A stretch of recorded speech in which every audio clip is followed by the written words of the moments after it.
အားလုံးမင်္ဂလာပါရှင်ဆရာမဒီနေ့ပြောပြပေးသွားမယ်နံပါတ်တွေအကြောင်းအရာလေးရတာပေါ့နော်ကိုယ့်ရဲ့ဘဝမှာပေါ့ကျမ်းမာခြင်းတွေရရှိခြင်းနဲ့ဒါပေမဲ့အဲ့ကျမ်းမာခြင်းတွေကတဖြည်းဖြည်းနဲ့ကျမ်းမာခြင်းကိုမရရှိတဲ့အပြင်မှာ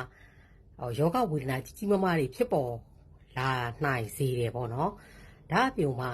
ဒီကျမ်းမာခြင်းမရရှိတဲ့အပြင်မှာကိုယ့်ရဲ့ဘဝမှာအမြဲတမ်းပဲစိတ်တိုင်းမကြမှုတွေစိတ်တို့စိတ်ဆက်စိတ်မြန်စိတ်လောခြင်းတွေကိုဖြစ်နေမယ်စိတ်တိုင်းမကြမှုတွေကိုဖြစ်နေရမယ်နံပါတ်တွေအကြောင်းအရာလေးကိုဆရာမကပြောပြပေးတော့မှာဖြစ်တယ်ပေါ့နော်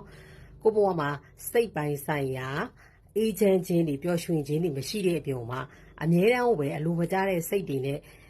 စိတ်အစင်မပြေခြင်းတွေကိုကြုံဆုံတွေ့ရမယ်ဘဝမှာလည်းကိုယ့်ကိုလာပြီးပတ်သက်မဲ့သူတိုင်းရပါတော့ကိုယ့်ရဲ့ဘဝမှာကိုယ့်ပေါ်တစ္ဆာမရှိတဲ့သူတွေပေါ့ကိုယ့်ပေါ်ကိုတကယ်ပဲအကောင်းကောင်းသလိုထင်ရပေမဲ့လည်းမကောင်းသောသူတွေနဲ့ကြုံဆုံတွေ့ရမယ့်နံပါတ်တွေအကြောင်းအရာလေးကိုဆရာမကပြောပြပေးတော့မှာဖြစ်တယ်ပေါ့နော်ဒီနံပါတ်တွေလေးကတော့မိတ်ဆွေရဲ့ကိုင်ဆောင်ထားတဲ့ဖုန်းနံပါတ်ထဲမှာ398338နံပါတ်တွေလေးဒါပါနေပြီဆိုတော့ဒါမိတ်ဆွေအမြန်ဆုံးပြောင်းလဲရမှာပဲဖြစ်တယ်ပေါ့နော်အဲ့တော့နောက်လဲစိတ်ဝင်စားစရာနံပါတ်တွေအကြောင်းအလေးတွေကိုဆရာမကပြောပြပေးနေဦးမှာဖြစ်တဲ့အတွက်ဆရာမရဲ့ page လေးကို like and follow လေးပြုလုပ်ခဲ့ပေးဖို့အတွက်မမေ့ပါနဲ့ရှင်